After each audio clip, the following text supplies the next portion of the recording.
Okay, we'll go ahead and call to order the October 8th meeting of the Historic Preservation Commission. Can we have the roll, please? Commissioner Sibley. Here. Commissioner O'Day. Present. Chairman Lane. Here. Commissioner Jacoby. Here. Council Representative Mayor Peck. Here. Thank you. Okay, so we do have a quorum. First order of business would be approval of the September 4th meeting minutes. Do any of the commissioners have any corrections or comments on those?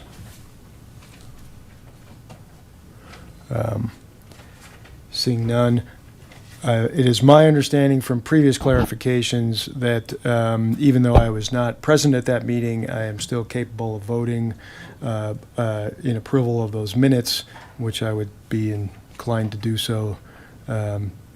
If we had more than one other person, I might abstain, but I don't see any reason to do that. Were you not?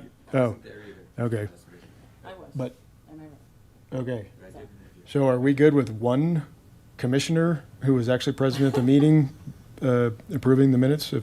Yeah, okay, all right. Well, then I'll entertain a motion.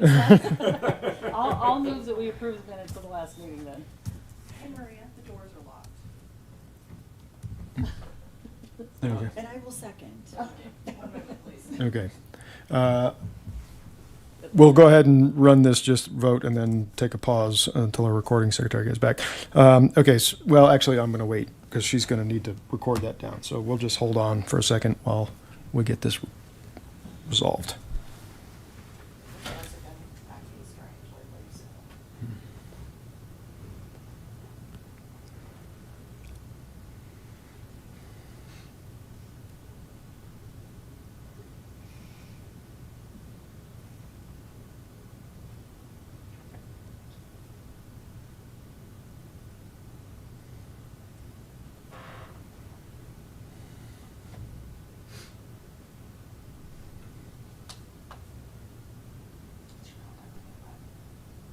Oh, oh, that's nice. You probably don't know about the, there's a switch view here. You don't have to push the. For the what? You switch view, Yeah. if you wanna see the things on. Oh, instead of the foolish little thing now? You don't know about the magic button? Yeah, that is, Yep. no, that one's No. gone. You now just Oh. hit the one in the middle that says Yeah. switch view. Right in front. Oh, that's Mm. Yeah. much easier. It's huge. Oh, this, changes. here. We just found that last Okay. meeting and it was like, oh, that's Oh, nice. new magic button. Isn't that nice? It's so much easier than the Another little- tech upgrade. Oh, Yeah. boy. Than the little teeny button. That's the small thing. Is it? Oh, it is. My luck with upgrades. Don't usually. Especially when the presentation. Good evening. And we'll wait for I saw her go that way. Maria to get back. I think she's just checking on the. Yeah. Okay. Hi. How are you? Welcome. Thanks. Sorry, my name. Run. Lane. I know. Always. It's life. Just leave off.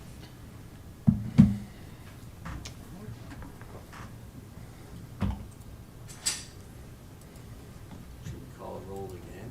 I'll just make a note.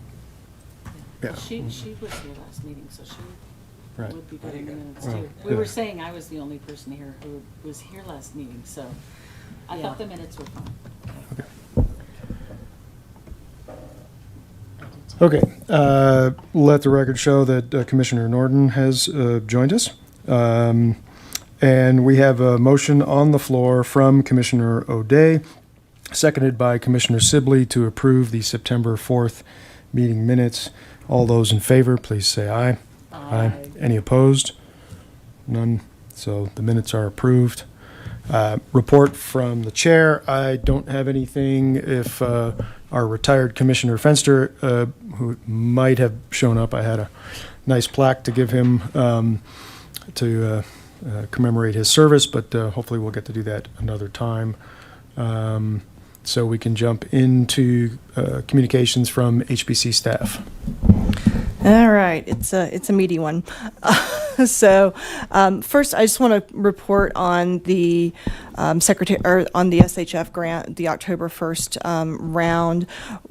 We made the determination with our planning director, Grant Penland, that we're going to postpone that application until the April cycle for a number of reasons. One, I did not get any responses from the request for estimates from various contractors, which a colleague of mine in another city indicated she had similar difficulties. In looking at previous survey efforts from the files that I came across, there's a lot more public outreach. So I think we really want to ensure that we have a project scope that's well designed, and that means working with our neighborhood services group to do some outreach ahead of time as we develop the scope with the registered neighborhood group for that Kensington neighborhood, also known as Cannery East. We do also have some staff capacity issues right now, just due to some higher priority projects that have arisen are taking up a chunk of time, but it is still on their radar, and a lot of it is just really to make sure we have the best designed project we can, and also so that we have cost estimates. So that's the first one. The second one's a big one. It is officially board and commission recruitment time. So just as an overview of some terms, we have a number of seats that are and with terms expiring. I'll note that board members who were appointed at a midterm can still apply for 2 full terms. So Commissioner O'Day, you would need to reapply either for the open commission seat that was vacated by Commissioner Fenster, or reapply for an alternate seat, or just submit your application and we'll figure out where see where the chips fall. In terms of commissioners whose terms are expiring and are eligible to reapply and not yet term limited, that would be Commissioner Jacoby, Commissioner Sibley, and Vice Chair Norton. We determined that you came on and did a part term for somebody, so you're still eligible to apply for another full term. So the application deadline is October 17th. We will need to appoint an interview subcommittee. We should do that at this meeting. And we will need 2 members, and we do have some limited eligibility as far as who can be on that subcommittee, since we have a number of seats that are open or that are up for reappointment, I should say. The eligible commissioners would be Chairperson Lane, Commissioner Barnard, Commissioner Tarrick, and potentially Commissioner Henderson as well, who is not here. She is an alternate, but I would have to confirm with the clerk if she's eligible to be a voting member on the subcommittee, but I don't know why not. I will, since we have the bulk of those folks out this evening, I will send an email to the commission tomorrow and ask for volunteers. So I will also add that I have worked with the clerk and the communications team. We had, there was some consternation about making sure, consternation on my part, I should say, about making sure we have an adequate number of qualified professionals per our CLG requirements, because we are required to have 40% commission makeup of qualified professionals, and we are just squeaking in there. We do meet that requirement, but it's, I would say better to have more than less. So they have done some outreach to specifically recruit subject matter qualified professionals. So I do believe we have a few applications in as well. So stay tuned when that closes. So in terms of when we would need to do interviews, we have recommendation memos that are due back to the clerk's office on November 21st, since the full commission does need to approve the subcommittee recommendation. That we would be looking at doing the November 4th commission meeting. So we would be looking at basically October 23rd. We have about a week and a half or so period that we could get them done. I'll include that in my message tomorrow as well. So that is one of the bigger things to come up. In terms of what we've been up to, we have finalized one tax credit application. We have another one in progress. We also processed two administrative certificates of appropriateness related to those tax credit applications. One was for foundation repair, and another was for a re-roof that was a replacing like with like situation. So, we've been working ahead, and the letter we sent to our historic property owner, our landmark property owners, has definitely had some effect. So, going from there, I will bring up that our January meeting is the first Thursday of the month, which is New Year's Day this year. So I don't know that we're closed that day for the city. So Maria has reserved this room for the following Wednesday, which is really the only open spot. So we would be looking at rescheduling the January meeting to January 7th. And that January meeting is, as always, the first business meeting of the year where we establish priorities, et cetera. So, so that we'll make sure that we're giving reminders about that meeting being rescheduled, because I know we all kind of go on autopilot sometimes. Finally, it is CLG annual report time. It is due on November 7th, so I will be sending out emails to the commissioners in the next week or so, asking regarding any training activities that you've done over the last year to include within that report. And I think that is everything. We do continue to, go through some, the documents that we found for folks who weren't here last month, Commissioners Sibley, Lane, and Jacoby. I had kind of an interesting moment about a month and a half ago where, looking through some boxes by Ghosts of Planners Past, found quite a few historic surveys and other documents that had been done in the last 15 years, including surveys for the survey project for the Old North neighborhood, which was one of our priority areas. So that was also part of the having to step back and retool the grant application, because we were originally going to move forward with two neighborhoods, but having to do a bit of a pivot on that as well. So so we've uncovered a tranche of documents, found a number of surveys that are not on our website. We're not really sure why this particular batch of Eastside surveys did not get posted. That said, we are in the process of a department-wide website review, and are working to fix things, because when we did the citywide website overhaul, there were some things that got lost in translation. So we are now working to resolve those issues and ensure that everything is where it should be. So, and part of that will be ensuring that every survey that we have is on our website.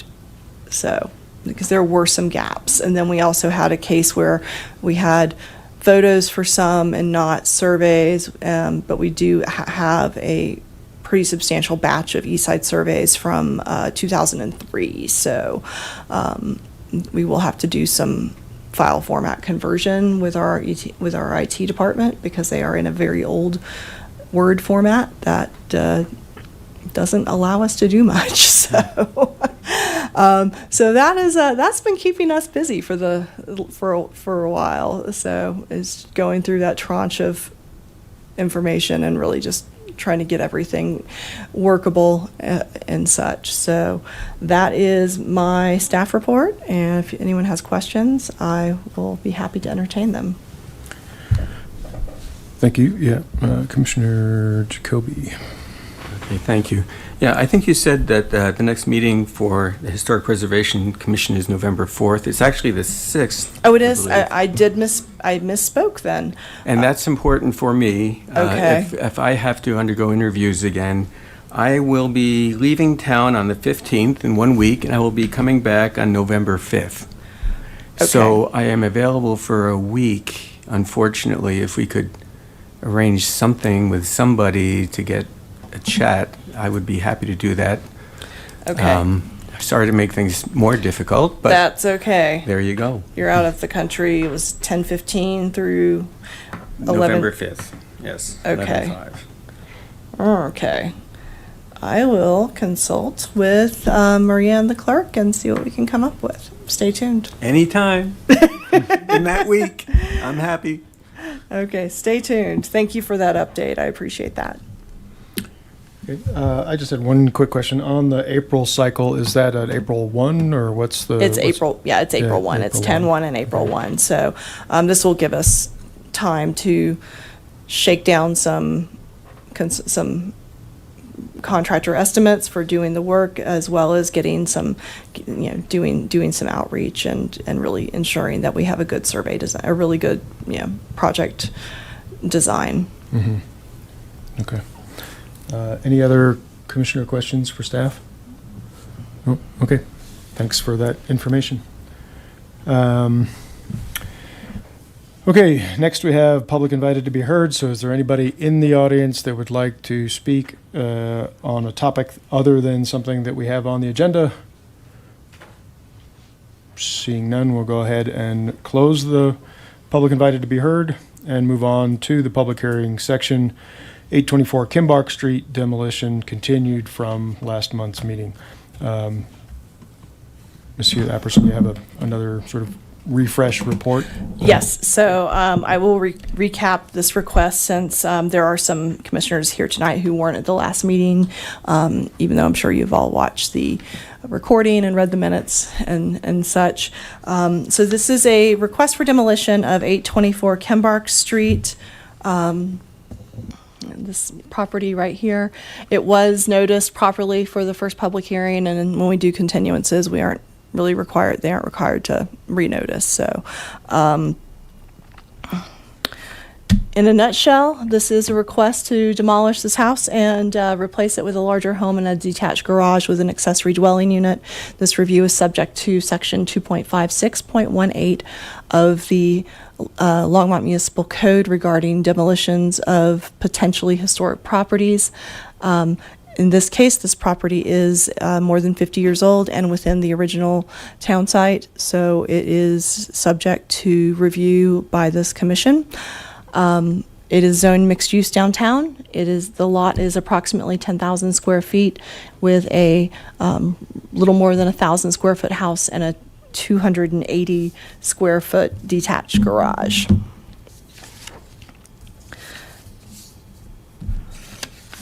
So the 2008, there's a cultural resources survey from 2008 that does note overall it has a high level of architectural integrity. This property is identified as being in the late Victorian style. The original home was built in 1902. There was an addition in 1924, and the garage was built in 1937. So the applicant does state that the condition of the house, particularly the foundation, makes rehabilitation economically infeasible. So at the previous meeting, we did not have cost estimates for the work that was proposed.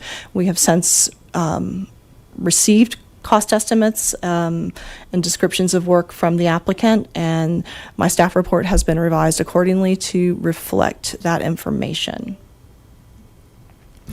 So just recapping again, there was an engineer's report that was included with the packet that reported following assessment of the home's foundation. In particular, there are 3 distinct sections of the foundation. There's an original stone from the 1902 property, and then there are 2 clay block and CMU additions. It was noted that there were separations and gaps in the stone section, as well as areas where framing was not bearing on the stone.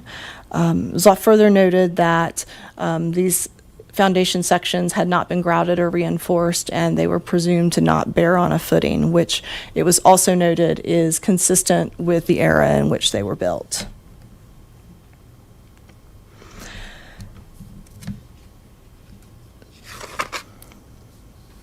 So the criteria for whether a request for demolition for properties that are more than 50 years old and within the original town site plat is essentially whether the property would be eligible for landmark designation without the owner's consent, which is a higher bar than if an owner were seeking designation on their own.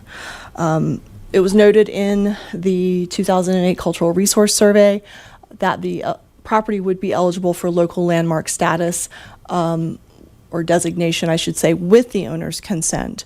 But it did not comment on the without the owner's consent, but it did note that it did meet criteria for designation with the owner's consent. And I'll get into that a little bit more. So when we're looking at the designation without the owner's consent, there are 6 criteria, but 5 that apply here. If it were just a straight designation without the owner's consent, there would need to be a petition signed and submitted with the application. That is not required here. So of the criteria we are to consider here this evening is whether it meets one or more of the criteria in subsection A, which is designation with the owner's consent, whether the property has extraordinary historic significance, whether the condition of the property prevents the owner from reasonably preserving the structure, whether designation would create hardship on the owner, and whether the promotion of the public interest outweigh any resulting diminution of value. All of these criteria must be met for designation without the owner's consent. So in terms of the first criteria, 4 of the 8 criteria established in subsection A are met in terms of historic significance. So if, as I noted, if the owner were seeking landmark designation, it would meet the criteria for that. The second criteria is whether the property has extraordinary historic significance. Staff is not of the opinion that this criteria has been met. The Cultural Resource Survey indicated that the significance of the property was as part of a whole. So not necessarily on its own significant, but in the context of a larger neighborhood. So, for example, a historic district of some sort, that was the context that it would be significant.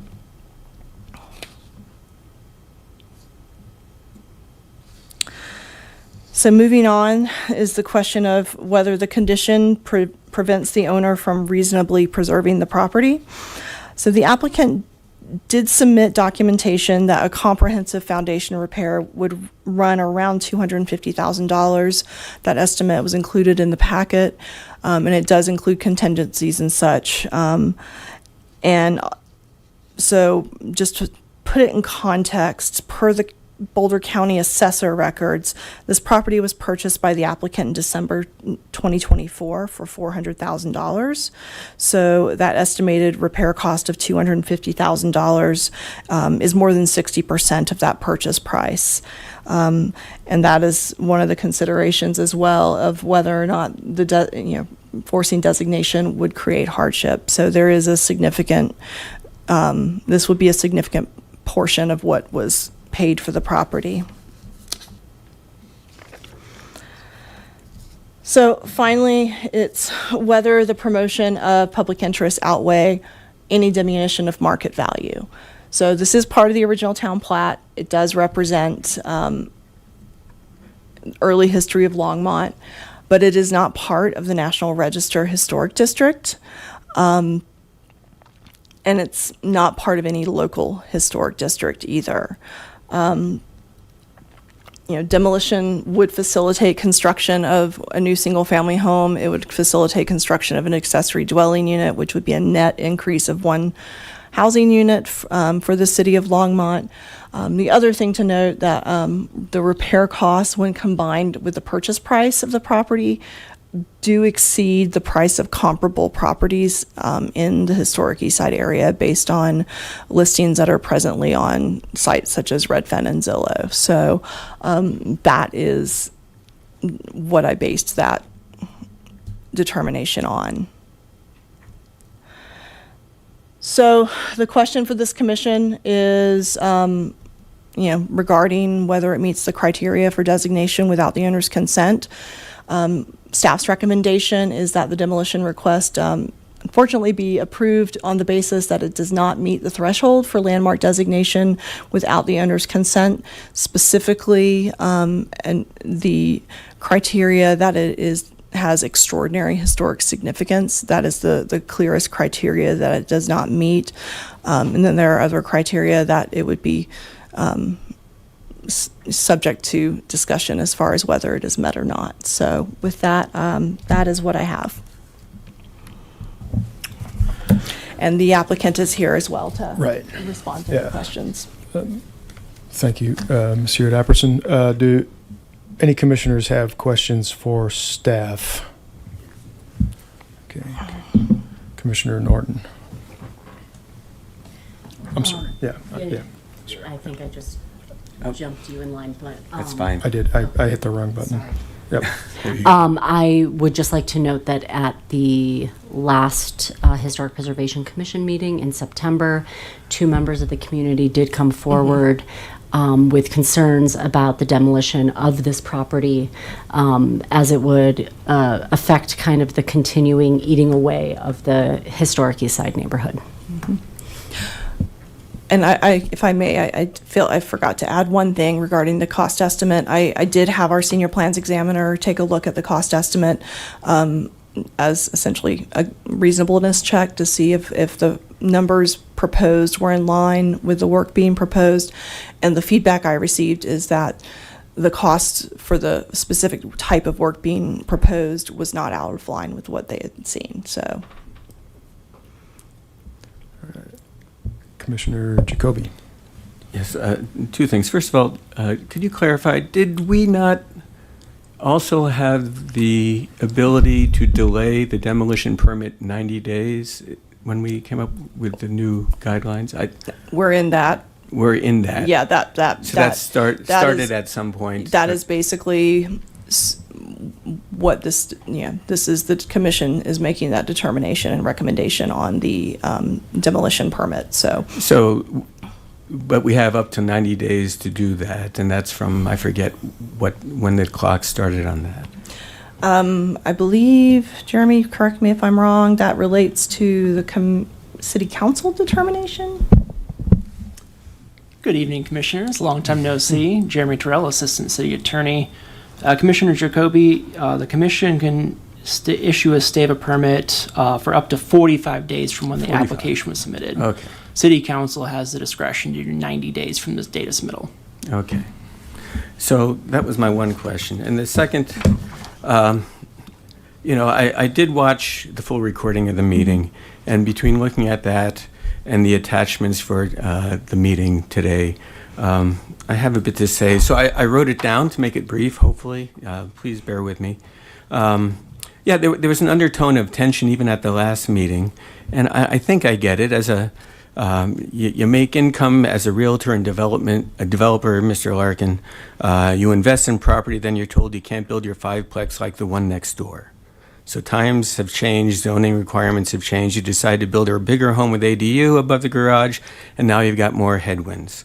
The city code says you have to come to us, though, because your home is one of the original homes in Longmont. There is a finite and limited number of these, and together they define Longmont's core and Longmont's identity. You said several times that you weren't getting rich here with your project, but the way I see it, no one has to lose in this discussion.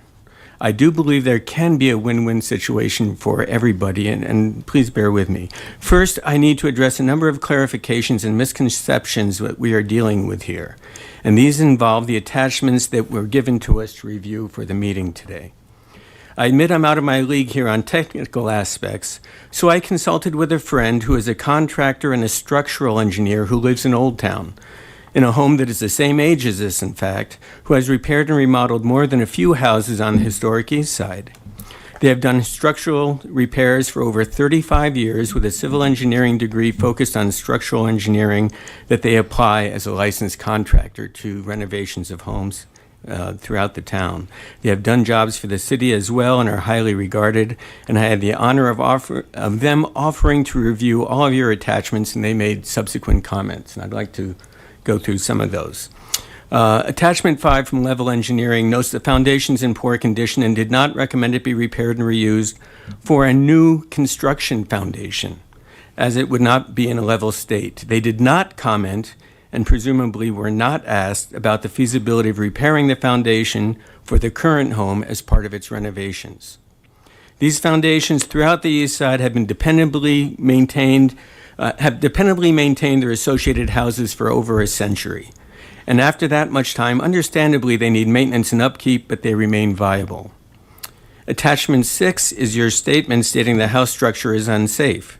The structural engineer I spoke to looked at your reports and disagrees given the data presented in the reports. All presented problems looked either cosmetic or reparable in this engineer's opinion. Attachment 8 from Von Maitre Construction states this contractor's opinion is that the structure is unsafe and gave an estimated cost to build a new foundation. But this structural engineer's opinion is perhaps more valid than a contractor's opinion, and their estimate for repairs, the structural engineer that I spoke to, estimate for repairs came out to $105,000, significantly less than what Von Maitre said a new foundation would cost, which is $170,000, and much less than your own estimate in attachment 9 of $235,000. This property is a business venture for you, so this discrepancy is very much worth noting and considering. Note that Von Maitre Construction didn't comment on the cost of repairs of the existing structure. They said the lot needs regrading for repairs to be effective, and I quote, "Several trees will need to be removed. The building owner tells me the city fees to remove the trees makes removal and regrading impractical." So they didn't consider that. There are no fees for tree removal in the city from what I know. I've removed trees without fees. And tree removal will be necessary for replacement of the house as well. These false assumptions make Level Engineering and Von Maitre's assessment incomplete to almost the point of irrelevance, in my opinion. When a real estate developer asks a professional to document how inadequate a foundation is, you get one report. When you ask as a homeowner, what will it take to repair this, you get another answer, and that's the answer I got. As I said, a structural engineer and contractor suggested this could be repaired for $105,000, and she seemed pretty confident in this. I will be glad to give you a copy of their notes if you would like, if that would help at all. Realize this investment would add to the commensurate value of your home. You bought this for $400,000 December 11th. The Zillow estimate, as of yesterday, is that it's already worth $544,000. If you choose preservation, this wouldn't be a losing business venture for you. The final attachment I must comment on is number 7, your historical context statement. It contains a number of inaccuracies. You said there is no local, state, or national survey on file, and we now know that this is untrue. You suggest the house has no distinct architectural features, but the shingled gable and proportions are not being built today, nor are they in your plans for the replacement home. As I said earlier, there is a finite and limited number of homes such as these, and fortunately for all of us, there is a significant market demand for them. You suggested the home has many renovations with significantly reduced architectural integrity and that it does not meet criteria for historical significance at any level, but these statements are in disagreement with the city's survey, as we've been through. A neighborhood is lost one house at a time, and if I may be so presumptuous to say, I would say we on the commission would ideally like to save all homes of this age in this condition downtown. Luckily, the city code also provides economic incentives for you so that preservation is an economically realistic alternative. And I'm not sure how aware you are of all of these. This wasn't discussed at the last meeting that I saw in the video. Your house has already been historically researched and has been reviewed and felt to be worthy of designation. I can't speak for fellow commissioners, but I would agree with that. I don't know if you are aware, but if you pursue preservation starting with historic designation, improvements you make to the property are exempt from city permitting fees, and if construction materials are bought within the city, city taxes on materials are waived. This could potentially save you many thousands of additional dollars. An article in the Denver Post recently claimed that building a new home averages over $40,000 in fees. Add to this savings the cost of demolition of the existing home and the cost with taxes of all the materials for the new home, and preservation should be an economically viable option. I have taken the liberty of walking around the property, and I think you could add an addition to the back where the garage is now, maybe an expanded kitchen or a master bedroom with a walk-in closet and bath, maybe both, something the market would desire. You could still put a garage in the back of the property with an ADU upstairs with alley access. The structural engineer I consulted with didn't think the chimney was necessarily a structural problem. But if you wanted to remove it, it could even be taken out, and the house may still be eligible for designation by this commission. The commission would have to agree that your improvements are architecturally consistent with the current home on the exterior if you were to do an addition, but you can do whatever you want with the interior so long as it meets the usual city codes. And then you could get a premium price for a recently renovated, historically designated home in Old Town. And I hope you are open to considering this possibility. Thank you. All right, thank you, Commissioner. Any other commissioner questions for staff? I want to get to the applicant. All right. I do have one Yeah, question. okay. Hold on, Commissioner. I actually, in listening to this thing, I was made aware that if we don't have this recording, you really can't hear what the person is saying. So Okay. it is important that we Okay. get this. That is great to know. Jennifer, I do have a question. So there is a lot of strong language about the safety risk of this. Has the city identified this as a hazard in keeping with these claims in this document? No, it has not. Okay, so there's someone could live in it today and it is not considered a structural hazard or safety issue? I can't speak to that. What I can speak to is that the chief building official, neither the chief building official nor the fire marshal have made any formal determinations that is an unsafe structure. So it has not been condemned, essentially. Thank you. And I guess just a quick question on that.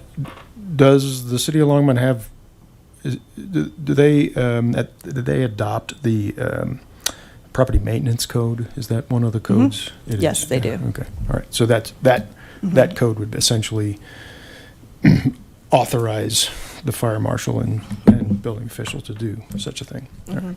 Okay, all right. So I want to give the floor to the applicant if you would like to walk us through anything, address anything, and then we'll have some time for questions from the commissioners directly for you. If you don't mind, just stating your name and turning the mic on for sure. I'm John Larkin. I'm here with my wife and my other two partners in this project. We usually don't take something on of this size because it does take a lot of money up front. And I am sorry that you aren't aware of all of the information that is required, especially the tree surveys. I can show you in writing that they're expecting me to pay them $26,000 for the privilege of taking down 3 trees. This has been going on for a long time, and I've always managed to work my way around it. Now, with this property, I have to do what I have to do. I'm doing the best I can with it. We took down the trees they allowed us to. There's 3 still standing because it's going to cost an extra $26,000. And your estimate does not take into account lifting that house in the air and taking the foundation that does not exist underneath it and putting a new one under. Okay, that's the problem we have. If I had a reasonable way to save this, I would. I don't have a problem with that. That's not the issue. The issue is it's so expensive, especially in today's market. That's where my challenge is. I've been doing this a long time, and the cost of doing anything these days is just exorbitant. And that's why this is probably the last project I'm going to do in Colorado. So I'm just trying to make sure that we get it done the best we can to make it fit. We've looked at several different floor plans. We even looked at a smaller cottage version with the ADU just to make it fit a little better. So we're not trying to fight and argue with everybody. We're just trying to do what we can to make this a safe home. I mean, as it is now, there's 3 trees that grow up through the soffit. There's one that's already penetrated the back porch. And that's the issue with the trees. And we can't even touch that tree because it's going to either fall on it or it's going to knock the wall over. So all I'm trying to do is the best I can with this. Okay? I'm not trying to create a problem. I'm not trying to eliminate another house. I did a house the next block over at 830 Emory. And we tried to save that one, and it didn't work. So we ended up having to take that one down, and that was during COVID. And we put a house up. It was a little more of a craftsman style, but it turned out beautiful. And it was the same size as what was already planned. So I don't have a problem with that. I'm not concerned with that. I'm just trying to do this because I lose money every day. And there's no black money behind this. There's no other money behind this. This is our retirement money we're putting into this project. And we'd like to still be able to retire at some point. So that's all we're trying to do. So when we ask to demolish it, it's only because we think it's the most feasible way to put a reasonable home back on that lot. It's a big lot. It's got lots of room, and it's surrounded by a variety of things. We're just trying to figure out what's going to fit best without losing any more money. We're already pretty heavily into this because we pay quite a bit every month just for a mortgage, and we can't even use the building because we were told we couldn't use it for an office. So I'm just trying to do the best I can. Okay, I'm not trying to step on anybody's toes. I'm not trying to take anything out. We can adapt our design to include the scalloped shingles and things like we did with the house on Emory. I don't have a problem with that. That's easy. Okay, we can make it look like it fits in the neighborhood. That's not a problem whatsoever. But trying to save it and trying to restore the foundation is a big challenge. And it's a very expensive challenge. And that's my problem. Okay? I'm not trying to create any more problems. I'm just trying to get this through the system so I can get to it at some point in time here. Because it costs me a lot of money every month just to sit on it. Okay?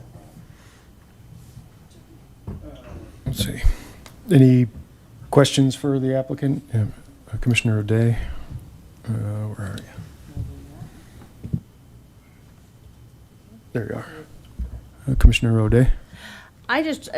To your point of the design, I guess that's my personal, the design you presented is like a craftsman, which is very different from the Victorian that's there. Are you willing to kind of do something that's much more of a nod to, I mean, that would be, if it fit more with, there's a matching house next to it.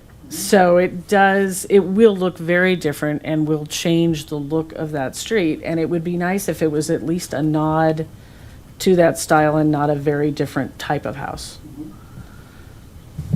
We can do that. That's not a problem. We were picking different designs that are easy for us to put together. And the biggest thing is at this point, we're looking at doing a package design to expedite the process.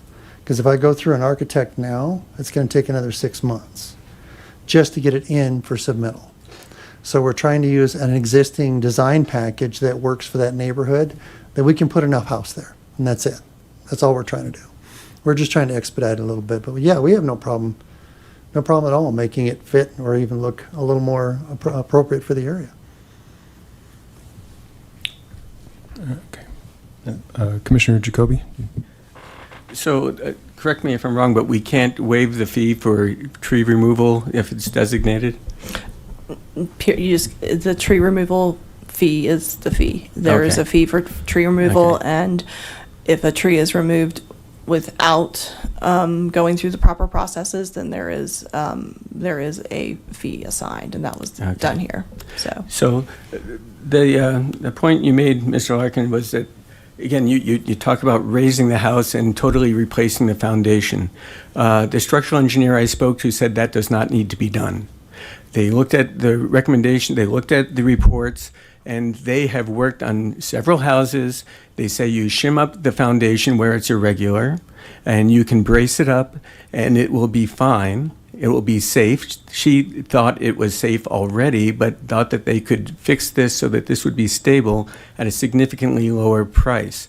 Now, I understand you've got, you come in with a preset idea, and I know you're not being Simon Legree wanting to tear this thing down, but I would urge you to consider the possibility of a more conservative repair of the current foundation, which would give you significant savings, which would allow you to maybe preserve the house with a nice modern addition in the back to get the modern size and the amenities that most people want. I think that's very doable still from what I'm hearing.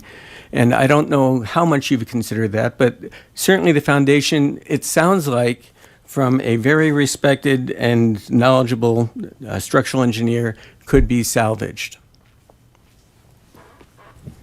I invite your engineer to come with me and do a walkthrough and see the condition of it firsthand. I have no problem with that. Okay. My biggest concern, the majority of the house sits on a flagstone foundation, which, as anybody knows, that's just a pile of rocks.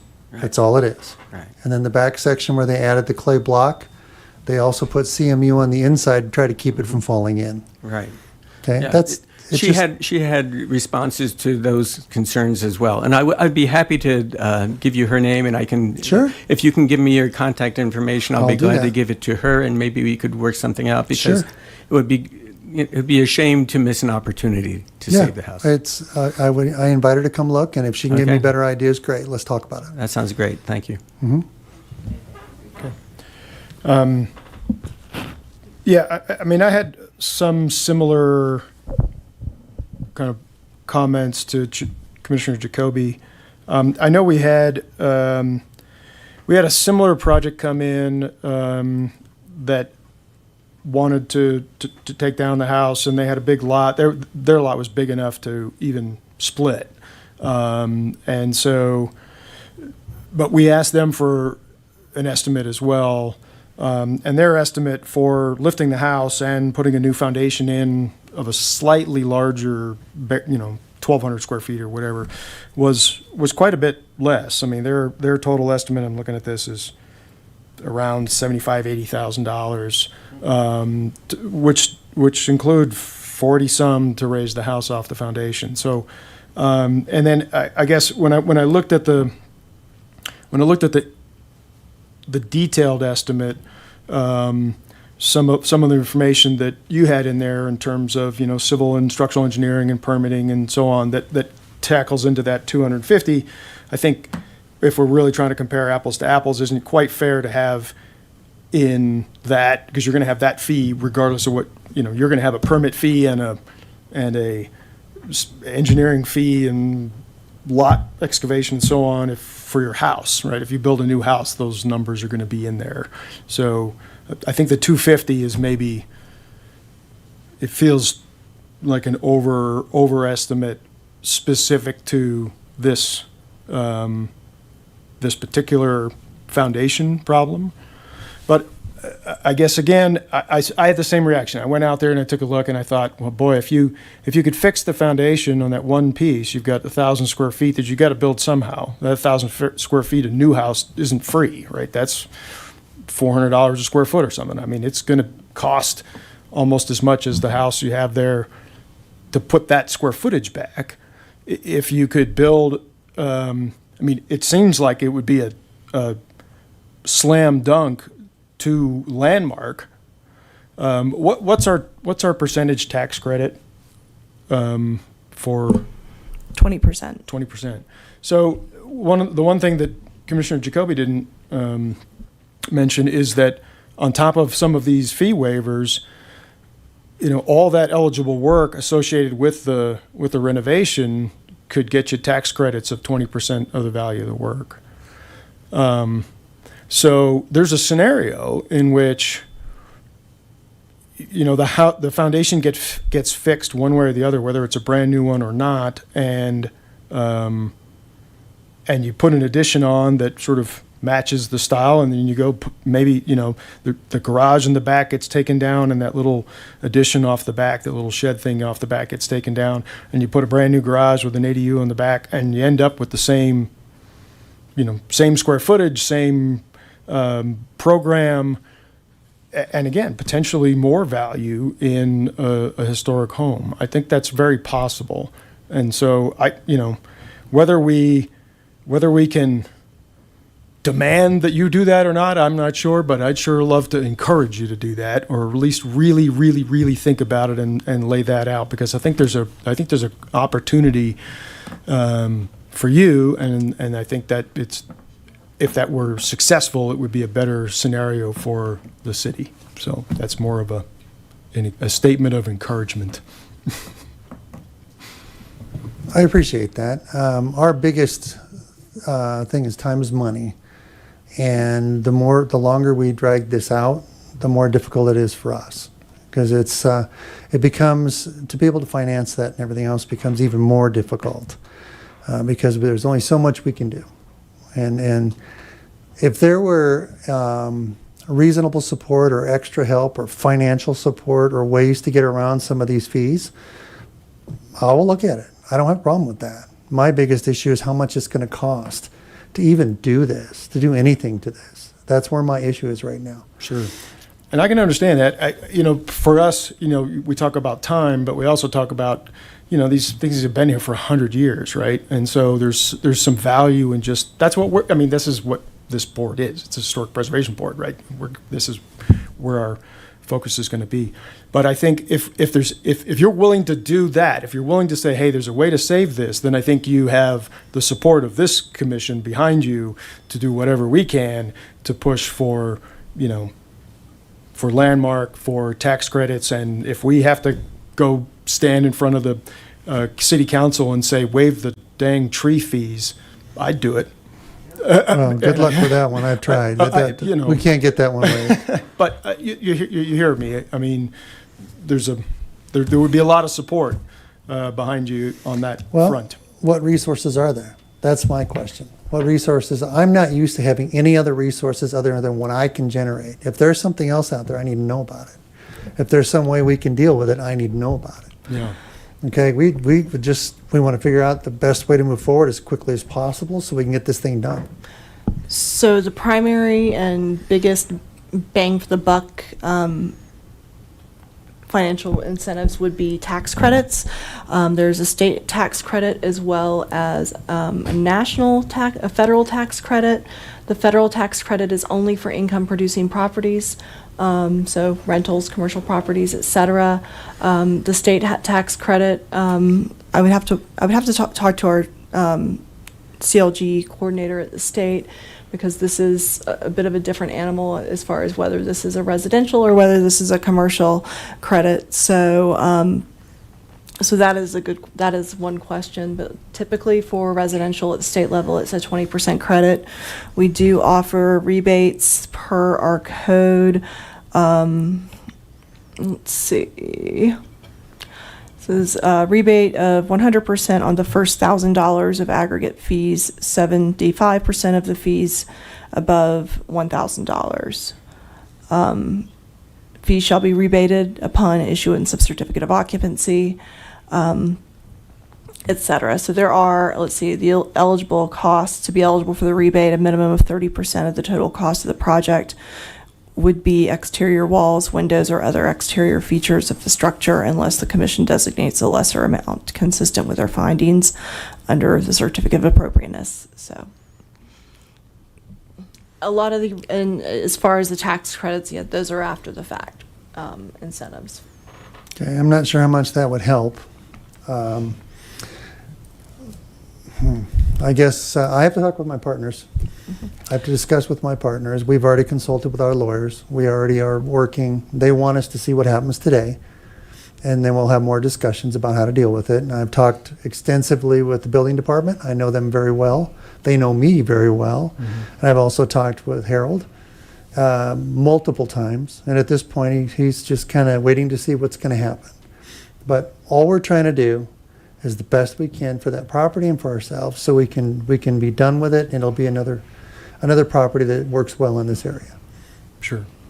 And I understand, and I think our perspective is we're trying to think of, the more we can preserve of the original city, the more value the city has, and the more value collectively the entire neighborhood has. Because if it's, there's just value in these old neighborhoods, and if that erodes, the value erodes, right? And collectively, if the value is raised, then it's good for everybody. And so I understand, believe me, I understand that it is not easy. Well, my issue is financial feasibility. Yeah. And that's the issue. It's these days it's getting so much expensive to restore anything. I mean, it's way more expensive than rebuilding it. And that's just been my experience over the last 10 years. So I'm just looking at the easiest way to deal with it. Yeah. So, I mean, we're not opposed to finding something that is a better design to fit the neighborhood. I'm okay with that. So it just, we need to make some decisions. We move forward one way or another. Right. All right. So I will say what is under consideration by the commission, we have specific criteria to evaluate and determine whether or not it meets that threshold of designation without the owner's consent. Our advisory role obviously is always useful to property owners, but at this point, we have to be able to say yes or no based on the criteria. And Jeremy, step in if I'm. Yeah, I understand. What I'd Yeah. like to do is let the applicant have, if Okay. there's anything more the applicant would like to address. Technically, we have to open this up to the public, but I don't see any public, so that should be pretty quick. And then we have discussion among the commissioners where I think we would start Okay. heading in that direction. But I'd like to make sure the applicant has, My associate would like to talk. yeah, absolutely. Please come up. And if you would, just please state your name. Sure, Stephen. My name is Dave Shelpuck. I'm a Longmont resident, and as John mentioned, I am one of the partners on this 824 Larkin project. I thought during the last meeting there was a reference to, with regards to real estate development, dark money, and outside investors, and I'm here to call myself out as that dark money. It comes out of my 401k. As John said, time is money.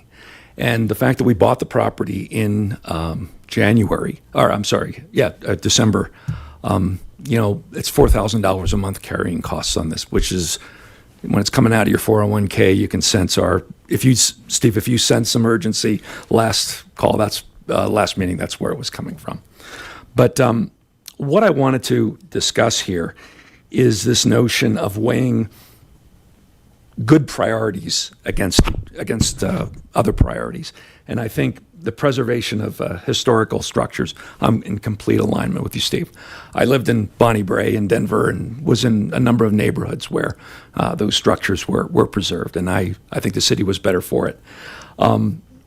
I do want to kind of weigh this against other city objectives, which is affordable housing, infill, and the development of community. And the reason why I bring that up is that in its current state, this house doesn't really align, I think, with the priorities of affordability, infill, and community development. In fact, its most recent occupant was a renter selling stolen goods out of the house.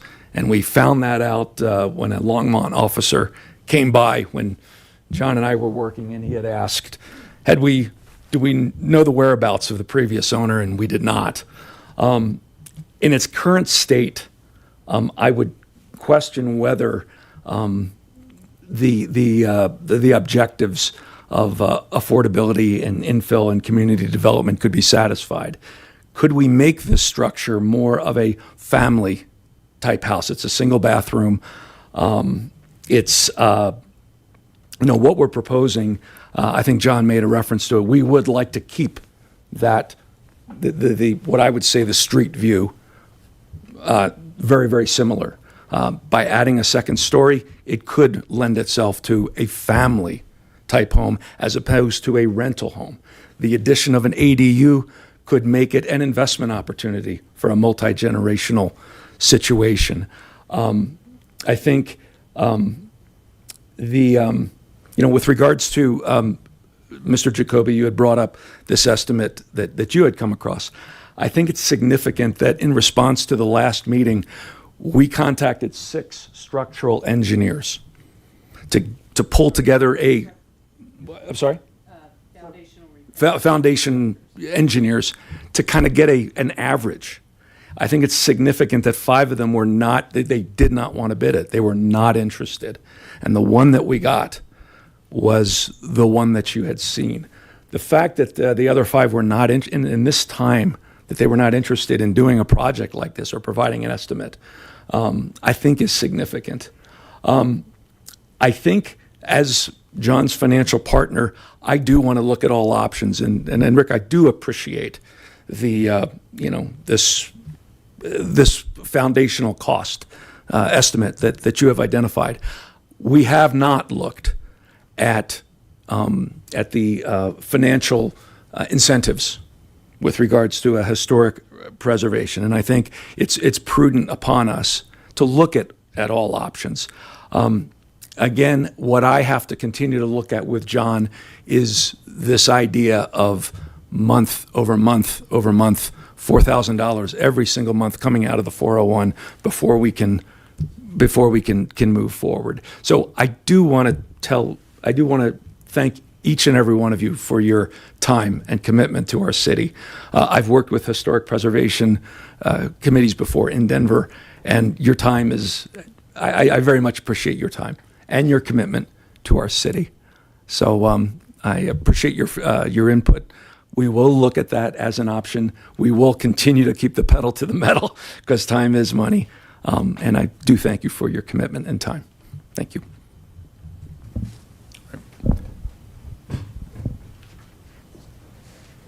All right. With that, I'll go ahead and open the public hearing portion of this. Is there anybody in the audience that would like to speak to this item? And seeing none, we'll go ahead and close the public hearing. So now it's discussion amongst our commissioners. Ms. Hewitt-Apperson, did you want to start? Oh, you did want to come? Oh, I'm sorry. Yeah, please. Sorry. Yeah, my bad. I misinterpreted that. We'll formally reopen the public hearing. If you would, state your name and address. And technically, you have 3 minutes. Thank you. My address? Name and address, please. Thank you. My name is Kristen Marie Conte. My address is 285 High Point Drive, H205, Longmont, Colorado, 80504.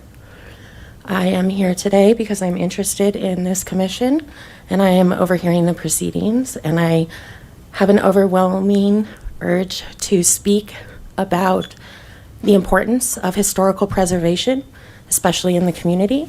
I'm very well traveled. I travel the world. My husband's from Italy. And every city we land in, every country we land in, going to those historic places that have been preserved is nearly the highlight of our trip. And coming back to a concrete city sometimes can be difficult. And the historic aspects that this country provides, this very new country provides, I know it's newer now, but just like Venezia, just like Firenze, just like Paris, just like London, just like Dublin, you see the historic aspect and you want to ask questions and you want to learn more. And in fact, that's where you want to stay by too, as a visitor. And so I just wanted to take a moment, and I know we live in a very modern world, but I, as a Longmont resident with an interest in this community and in this country, I think that we should do everything we can to preserve what we have here. And I affirm a lot of the points made, and I just want to make sure that the decisions made will honor the community and many generations to come, not just a single person's concern for their wallet. And just seeing a little more flexibility on being able to preserve that or even reduplicate that look, I would have liked to see more of. But that's all I got. Thank you so much. All right. Thank you for your time. Okay. Apologies for missing that indication. Now we'll go ahead and close the public hearing. So, Ms. Hewitt-Apperson, did you want to make a statement or invite City Attorney to do so before we start any further conversations? It's probably wise. I will probably tag team with our city attorney. But just to reiterate that the commission's decision is based on review criteria established within the code, and there are the review criteria for designation without the owner's consent would be applicable here. So, and it must meet all of those criteria. So that's really what we're looking at. City Attorney staff, do you have anything more to add there? Or? Good evening again. I do not have anything much. I don't have much additional to add other than what Ms. Hewitt-Apperson stated, just to indicate that looking at procedure, the commission's decision tonight is, is the structure eligible for designation without the owner's consent? If the commission says no, then the demolition permit is granted, assuming all the other criteria is approved, and everything else is in order. If the commission thinks it is, the commission doesn't actually do anything other than send it to city council at that point. So city council will then have to expeditiously review the application, and city council has a number of options when they receive it, which includes determining it's not eligible and therefore granting the permit to demolish the property. City council can also instruct the city manager or designee to negotiate with the owner of the structure and attempt to preserve it. The city could also enter negotiations to acquire the property. City council could also require certain conditions to ensure continued maintenance of the historical, architectural, cultural integrity and character of the structure in coordination with a demolition permit. Or city council could then proceed to make it a landmark with or without the consent of the owner. So I just wanted to kind of give the commission that kind of framework of where we're looking at. In terms of the commission's decision, again, it's just whether or not the commission believes it's eligible for designation without consent. And if the commission thinks it is, city council then takes it over from here. All right, thank you. Appreciate that. Okay, I will open the floor to any commissioners that would like to make comments. Okay, Commissioner Norton. So we have heard the arguments around the increase of affordable housing in the past with a demolition like this. In the past, we did not see one house being turned into two as a sufficient argument for increasing housing stock in Longmont. And I think I personally still see that this would be a single house made into a single larger house with an ADU. And while I am supportive of ADUs when they're appropriate, that is not an argument for increasing the housing stock. It's just not adequate. I also don't believe that I've seen anything that indicates an affordable housing argument for this, as we do not know what the resale is going to be on this, or what the rental or whatever the future aspects of this particular property would be. So I don't think either of those are valid arguments. And while I know those are not considerations that we are voting on, I would like that on the record for if and when this goes to council. Other commissioner comments?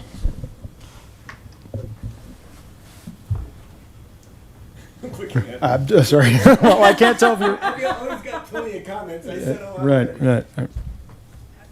No, go ahead. I'm honestly, I really, you guys have covered it very well, so I do not have a lot to add. I guess. Go ahead. Hold on, just let me get you there. Okay. Commissioner O'Day.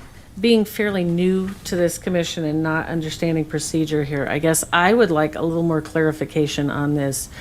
If we decline, I kind of want the wording of what would happen, because you would be declining somehow we would have to say that they don't meet the criteria to demolish it, and then it would go to city council. I'm kind of wondering how that works. I guess I'm not quite sure what the wording is on all of that. So if I can have clarification.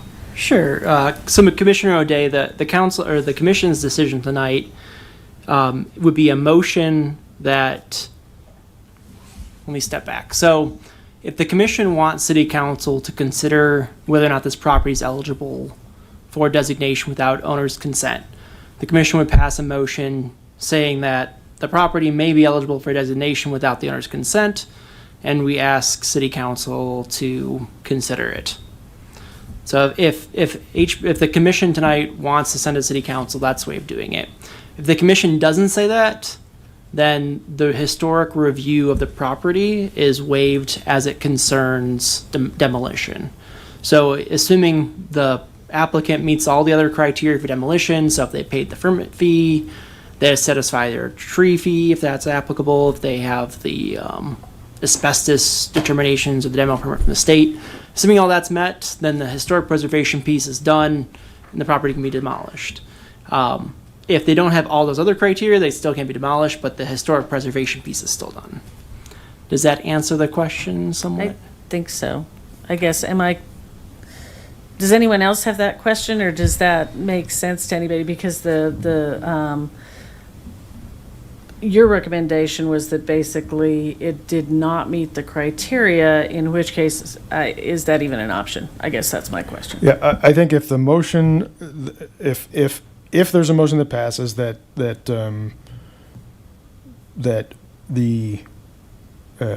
property does not meet the criteria for nomination without the owner's consent, if that is effectively approving this application for demolition.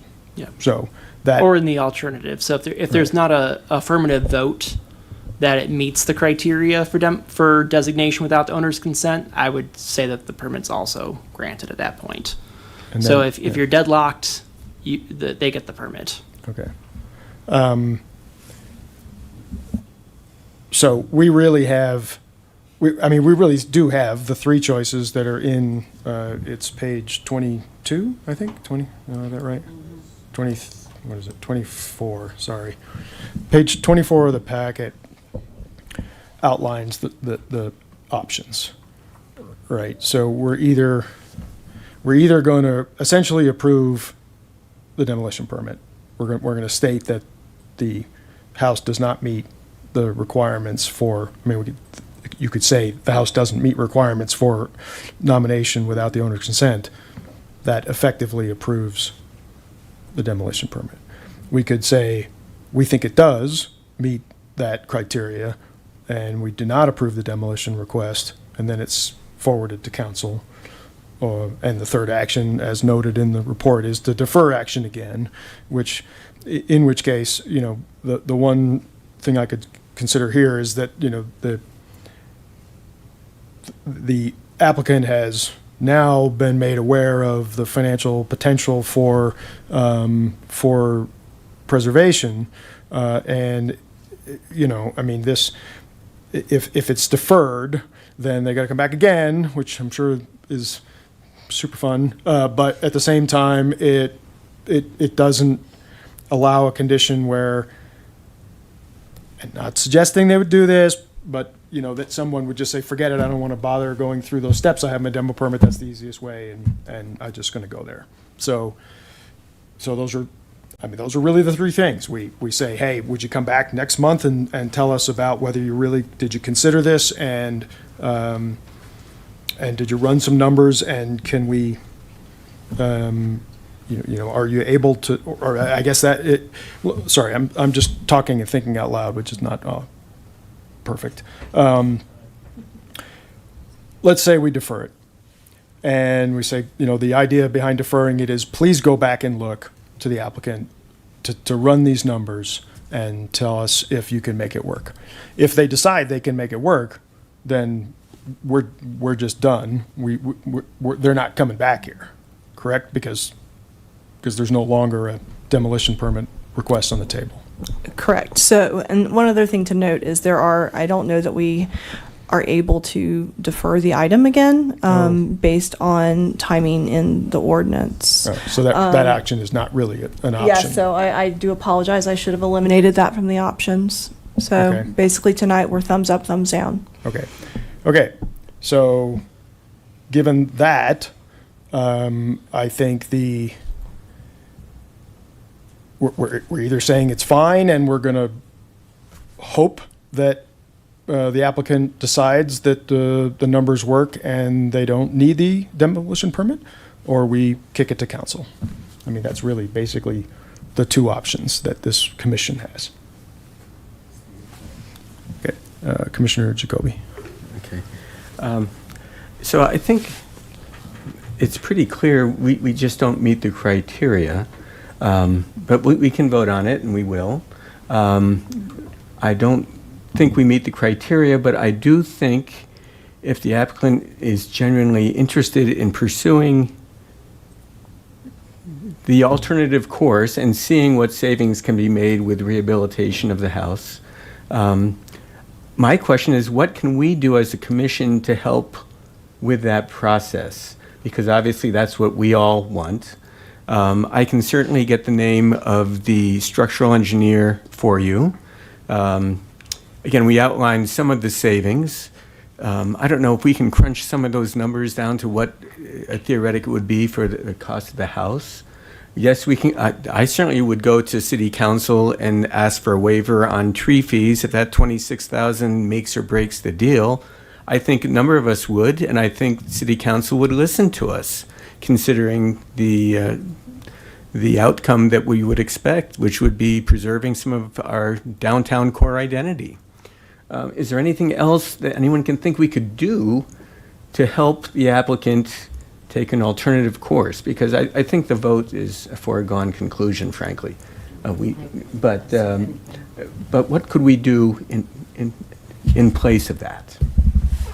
Okay. Thank you. Commissioner Norton?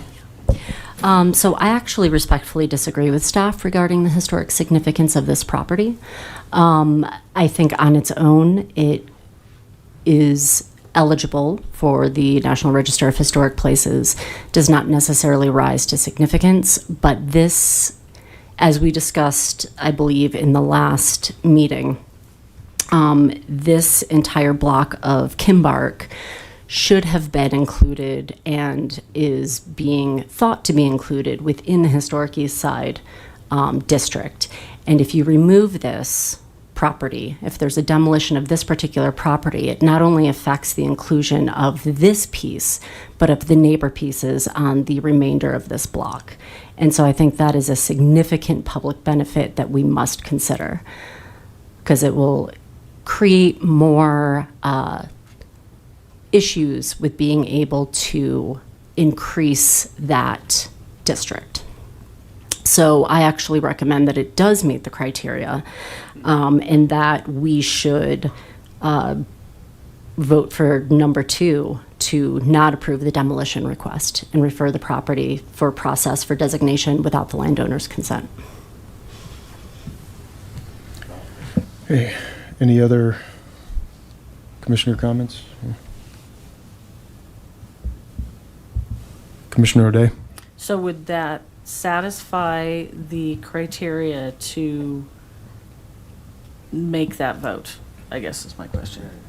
Her What- comments, would that satisfy the criteria enough to change the feasibility for it to be historic?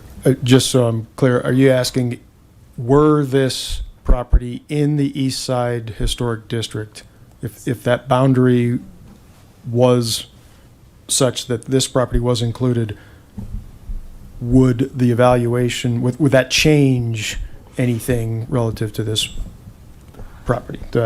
Well, and her comments about the fact that destroying one property on that block then basically kind of invalidates that block from being potentially historic. Is that kind of what I'm getting, in that would make it historically significant?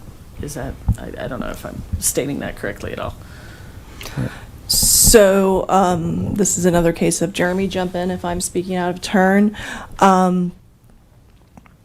When reviewing applications, we really can't look at hypothetical if this were in a district. My recommendation, as much as I hate to see historic properties demolished, I'm basing my recommendations on the criteria and in the cultural resource survey that was completed for this property. It does not identify it as being significant to the national level, but it is significant to the local level.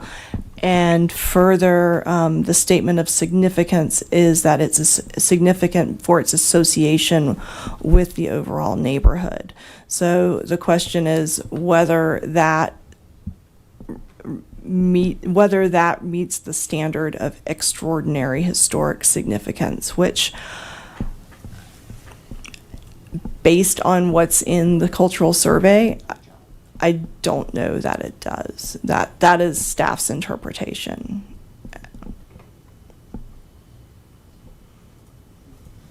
And Jeremy is helpfully bringing up the definition in the code,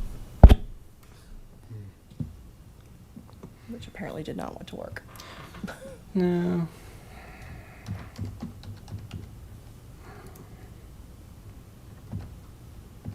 I believe it's in your packet too, but I just wanted to pull up the definition, have it on the big screen. So I think it's always helpful.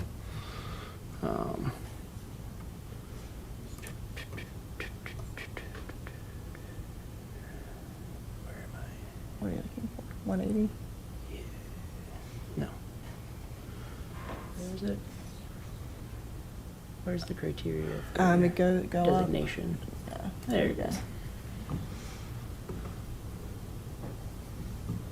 So in terms of the criteria for the council's decision, it's in the packet, but it's items 2 through 6 on the left side of your screen. And then in terms of what extraordinary historic significance means, there's the definition. So as usual, I cannot weigh in on whether or not I have an opinion on it. My job is just to advise on the criteria, and then this is the criteria that the commission considers. Again, and if the commission feels that criteria 2 through 6 are met, then the motion should be to send it to council for their consideration. Okay, thank you. That's helpful. Okay, if there's no further just sort of comments or questions for staff, we do need to get to a point where we get a motion on the floor.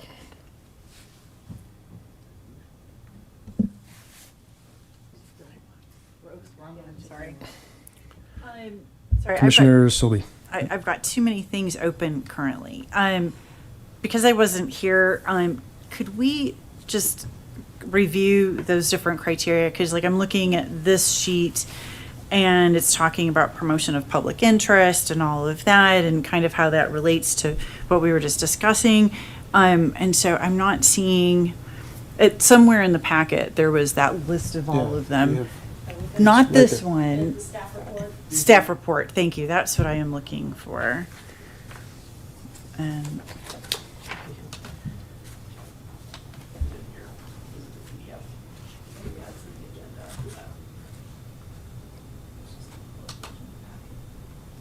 sorry, I maybe. Oh, she's got a copy of it. Maybe that will help me. You're talking about the criteria for review of designation with the owner's consent? Those items that is the first? That may be what it was. Just as I was reading through, there was, okay. I think I have found it. It is on the hard copies. It looks like it's the third page. LMC section 2.56, blah, blah, blah. Structure has been determined to present a dangerous condition by the fire chief. No, oh, sorry. I shouldn't be reading this as I'm talking to you guys.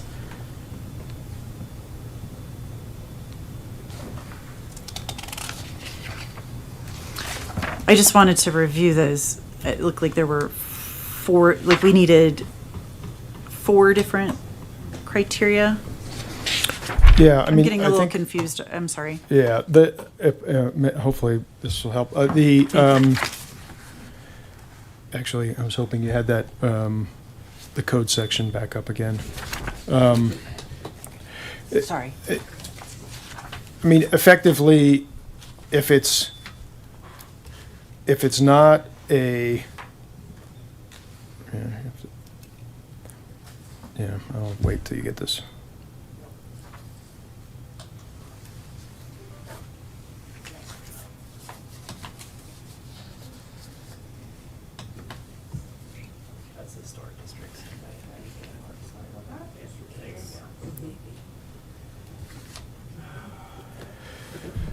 Well, yeah, I think maybe we can go through it in the packet then. Okay, so the page you were referencing is page 21 on the packet. The structure, the structure's not exempt from the review. So that's the first piece was, should it even get here, right?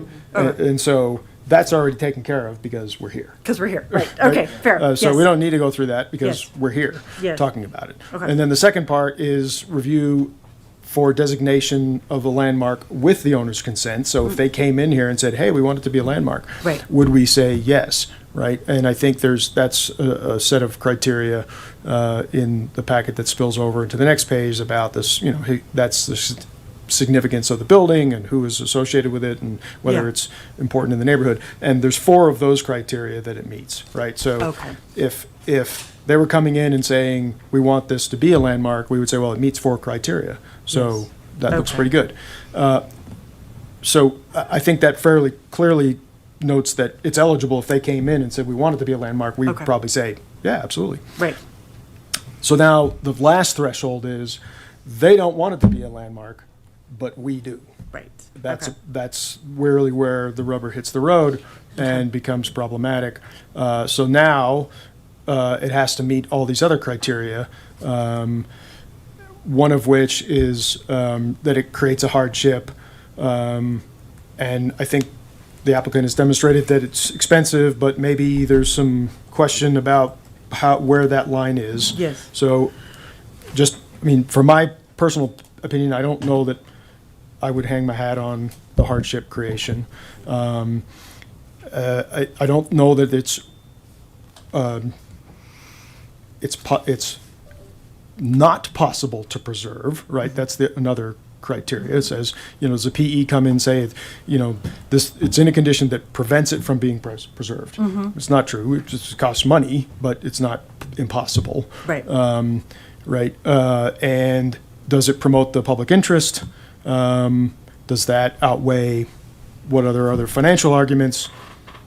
Everybody's got to make their own decision about that, but I think the conversation is leading towards, it's in the public interest to preserve. Yeah. So it meets all of those criteria. The one that gets really sticky is, does this house have extraordinary historic significance Okay. per that definition that city attorney staff put up on the board? I gotcha. Okay. To me, that's the only place we have that where there's a question. Okay. And that's I think each commissioner needs to decide, Okay. individually whether you think it does or not, and then decide what you want as a process. All right. Thank Does you that- for that that. help? Sorry. No, it absolutely does. It very much in a nutshell now. Thank you. I appreciate that. Yes, thank you. All right. Yes. Absolutely. Mayor Representative Peck. Thank you. And just for the applicant, I cannot vote on this, so I'm just asking questions. I thought that I had heard in scrolling through these documents, it said that for historic designation, the maintenance of it is on the owner of the house, the past owner of the house, if it is considered a historical landmark locally. Is that correct? That the maintenance of the house, because I saw in here that the problem with the house was not as much on the structure, but on the maintenance. Did I read that correctly? There is a whole sort of notion of demolition by neglect. That's kind of how we talk about it here, where it's not properly maintained and therefore it the condition deteriorates, and that's not a reasonable excuse, essentially. But what complicates that in this particular case, and that's what I think you're referring to, what complicates that in this case is these folks aren't the people that have owned it for 20 years and didn't keep it up. They just acquired it in its current state. So I don't know that it's appropriate to hang the lack of maintenance of the previous owner on the new owner, right? That's where it gets kind of sticky. And that was my question. If it is considered a historic, locally historical to preserve, can that be grandfathered in from the past owner? That they did not maintain it Yeah, as far as cost? Right. I think. I don't know that we're attempting to penalize this applicant for that. But I'm not sure what else I'm not sure if I know 100% what your question is. What my question is if this board would like it to be preserved as a historical landmark, and that goes through, and the structure of it is based upon lack of maintenance, would it be the previous, not this owner, Oh, but the previous owner? Could you go back and say, this is a historical landmark, and you did not maintain it to the, but I don't know. That's- So, probably an attorney question, but I don't feel like that's possible. too bad. I was No. hoping we had a loophole there.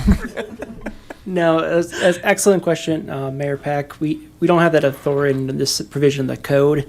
I Okay. do think, it does matter. That question does matter for the criteria that the commission's considering tonight. So I do think that goes to would the designation be a hardship? So, I mean, part of the commission's decision could be that because of the extraordinary neglect by the past owner, it does Right. create an extra hardship for this property owner.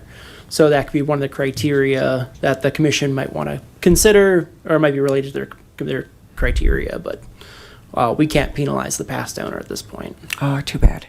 Okay, thank you. And just, it brought up one question, in terms of maintenance, if it were designated and were preserved, again, the tax credit piece, that does apply to maintenance work effectively, right? So if you do keep it and then 10 years later you have to paint it or you have to repair windows, the tax credit piece is still available for reimbursement for maintenance of historic properties. So that's an ongoing thing. It's not necessarily a one-time deal. Okay. Commissioner Jacoby. Could we go back to the page that's buried there on the side, that defines this? Yeah, that one. This is the crux of the whole issue: extraordinary historic significance. And I'm reading through this and trying to decide. The first criteria is such unusual or uncommon significance. That's very poorly defined. Okay, that the structure's potential demolition or alteration, but would diminish the character and sense of place in the neighborhood. This is precisely what Holly was talking about. If we demolish this on this block, would it diminish the character and sense of place in the neighborhood? And then it's or number two. Number two criteria does not have to be met if demolishing this diminishes the character and sense of place in the neighborhood. So that, I think, is, for me, looking this over again, the most important line about what is extraordinary historic significance. So just thought I'd share that with you. It just has to meet one of those two criteria, and if it diminishes the sense of place in the neighborhood by this one house, if it's that unusual or uncommon. 1910 houses are unusual, yes. Are they unusual in this neighborhood? Not necessarily, but would removing it diminish the character of the neighborhood? That's enough unusualness to meet the criteria, which I thought, well, I don't know. That's going to help guide my vote. Thank you. Okay, and speaking of voting, we have to get to a vote. In order to get to a vote, we need a motion. So is there anyone ready to make such a motion? Go for it. Go for it. Okay. All right. Commissioner Norton. Yes, I move that we recommend that the property does meet the criteria for designation without landowner consent. And do so. Move forward that process to City Council. Okay. I second. All right, so I have a motion on the floor to, I'm just trying to get this right here. Yeah. Um, I need to switch back to my, Yes. I know.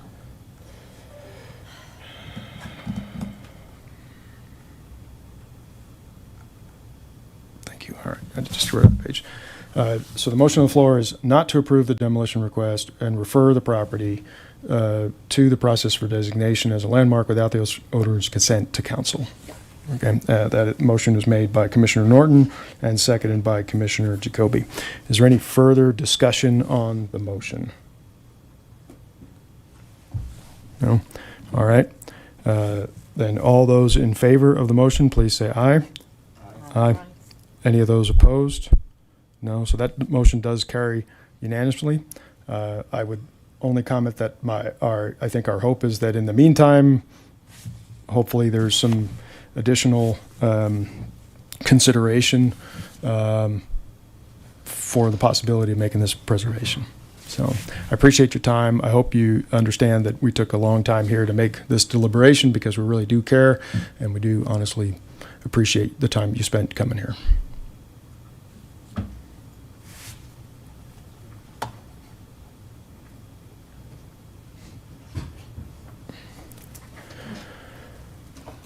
Okay.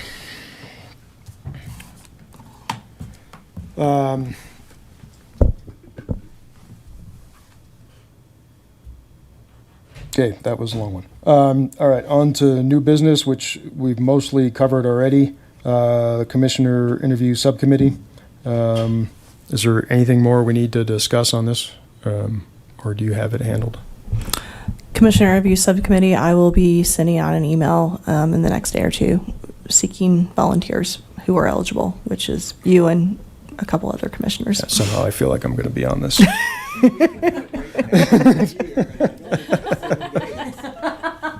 No, that's fine, please.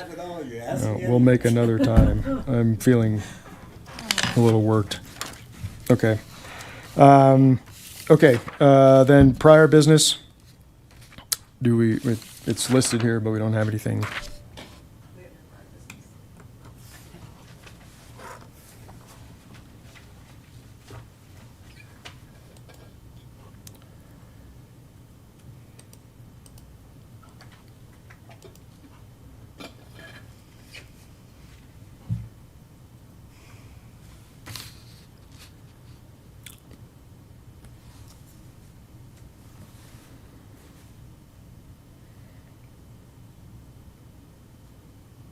Sorry, I didn't. I did. I thought I stated that we have no prior All right, business. sorry. I You might have, apologize. but I was just waiting. I was looking ahead and thinking, I haven't heard anything. In my defense, I was at City Council last night until about 9 o'clock. So.